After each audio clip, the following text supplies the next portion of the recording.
it's me again, Mia, and welcome back to my channel again. But if it's your first time to come here on this channel, I encourage you to click the subscribe button down below. And of course, do not forget to click that tiny bell button for you to be notified every time that I upload a video here on this channel.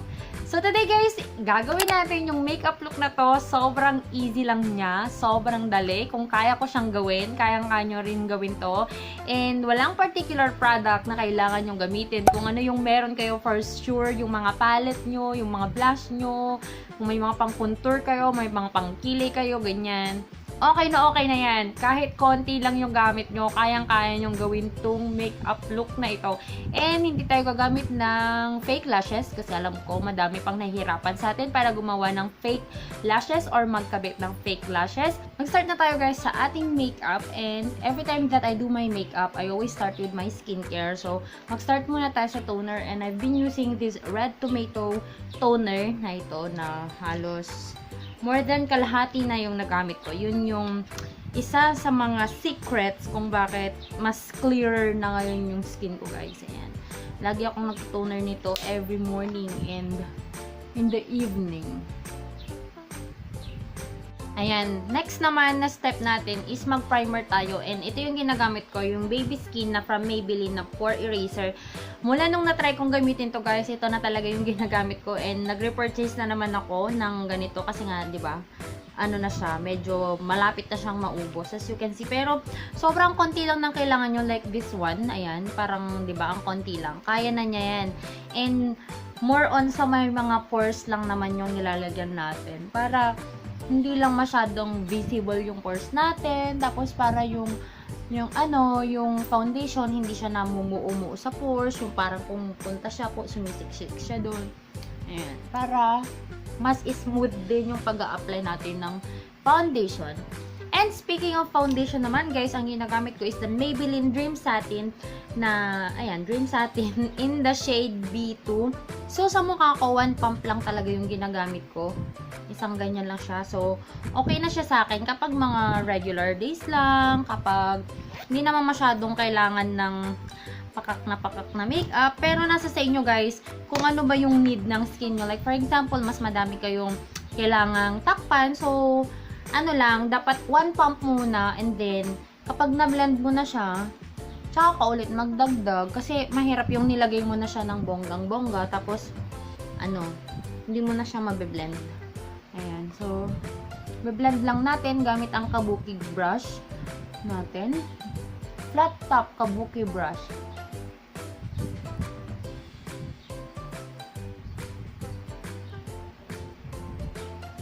Ayan guys, dahil yung mata ko sobrang dark, ganyan, kahit may ano na foundation na, diba? Medyo dark pa rin kasi talagang shadow yung mga bags ko dyan. Lagyan lang natin ng concealer para matakpan yung mga dark circles natin. And what I'm using is the Fit Me from Maybelline New York. Ayan. Ano lang to guys, 199 pesos lang siya. And dito na din kasi may pimps tayo dyan.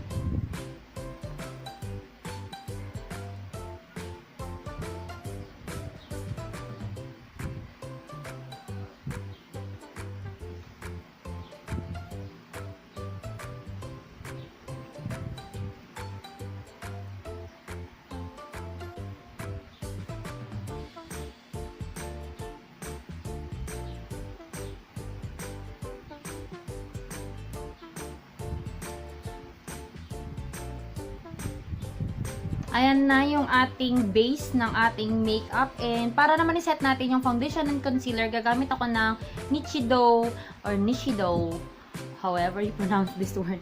Nichido in Creamy Glow na yung final powder nila. Ito guys, napakamura lang din ito. Ano lang to, 150 pesos. And kung everyday mo siya gagamitin, mga 2 or 3 buwan mo din itong magagamit. So, sulit na. Yan. Naglagay lang ako ng konti dito and then ibabrush up ko lang. Guys, hindi na ako nagbe-bake. Pero kung feel nyo yung mag-bake kayo, just feel free. Ako kasi I don't have the luxury of time para mag-bake. Susunod naman na gagawin natin is ang ating brows. Ay, ang gagamitin ko is the Salon Perfect Brow Defining Powder. Na meron na siyang black and meron na din siyang brown dito as you can see. And yan, yung brown halos lagi yung ginagamit ko. So, kumuha lang kayo ng brow, parang ganito lang guys yung ginagawa ko. Dito lang ako una sa dulo. Kung minsan nga black yung ginagamit ko dito sa dulo eh.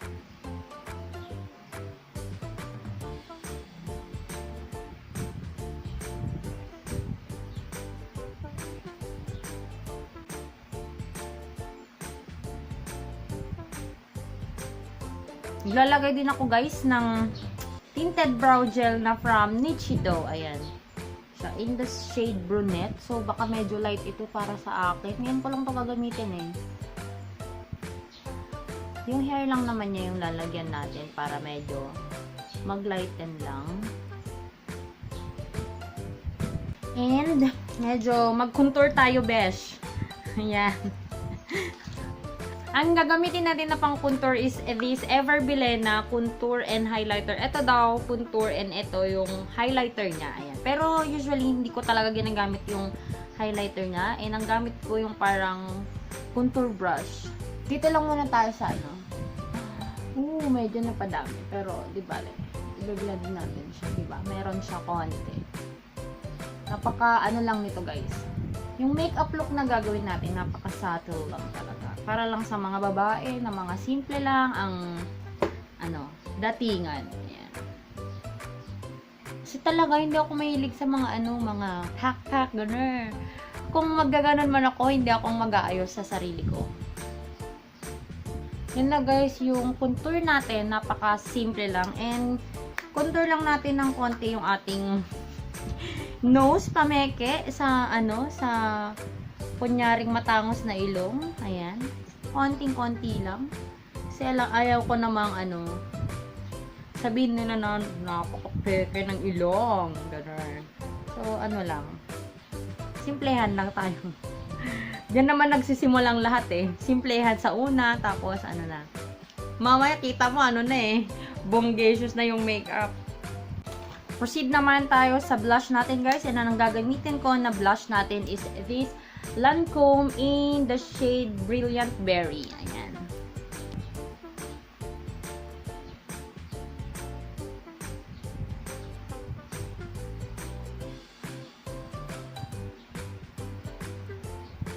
Siguro sabi nyo, ba't ganun ako mag-blush? Dito lang sa medyo gilid-gilid, ganyan lang. Kasi di ba yung mukha ko medyo siya, mabilog siya. Dahil nga ko chubby-chubby.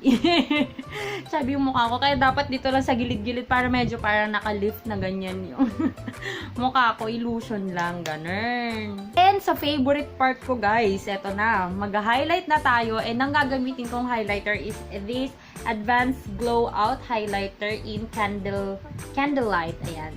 Napaka niya. Napaka ganda. Para sa akin ganda siya. Kasi mura na siya. 199 lang to actually. Diba? Parang wala pang 200. Ganyan lang natin siya dito. Sabi ko nga gilid-gilid lang para ayan nakikita nyo na siya, diba? So, we are done with the face. Let's move on naman sa eyes, guys. And ito, very simple lang din yung look na gagawin natin. Kasi, yun nga, simple-simplehan lang tayo. So, ito guys, gagamit tayo ng brown. So, anything na meron kayong ganito na shade, yung brown na ganyan, parang light brown siya. Actually, madami. Kahit nga itong pang-contour, sige na nga, gamitin na lang natin itong pang-contour natin, besh. Ayan. Para, kahit anong meron ka dyan na brown, ganyan lang. Lang natin. Hindi ko alam tawag dito. Transition ba tawag dito?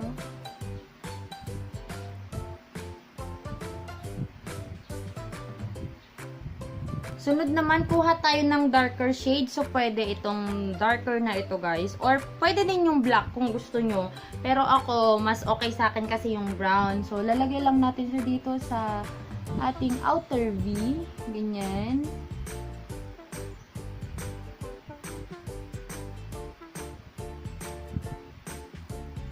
Then, dun din sa kabila.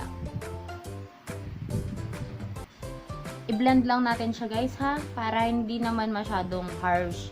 Na may darker ka dyan. Area ka dyan sa gilid. Ganyan lang. Move on naman tayo guys dito sa medyo ma-pink na shade na ito. Ayan. Para medyo mas ma-pink lang. Para medyo feminine yung ating datingan. Dito siya sa gitna. At sa inner corner ko siya ilalagay.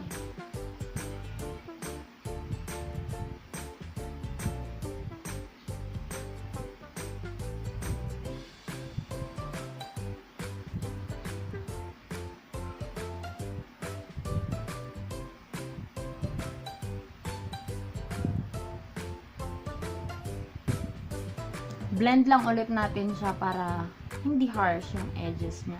Ayan. Para mag-mix-mix lahat yung color. Kuha kayo ng anything na pang-curl ng inyong lashes. Huwag lang kayong maputulan ng lashes, guys, ha? Ayan.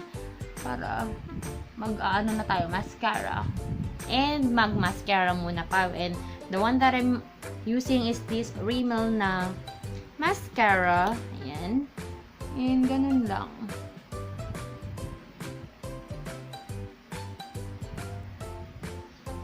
And then, lagyan din natin ng mascara dito sa ating lower lashes. Pag naglalagay ako ng mascara dito sa lower lashes, pag ganun, hindi ko kaya yung parang nakapahiga. Parang matutusok ko yung mata ko pag ganun. Proceed naman tayo guys sa lips natin ngayon. And ang gagamitin kong lipstick is this NYX Soft Matte Lip Cream in the shade Addis Ababa. Ayan.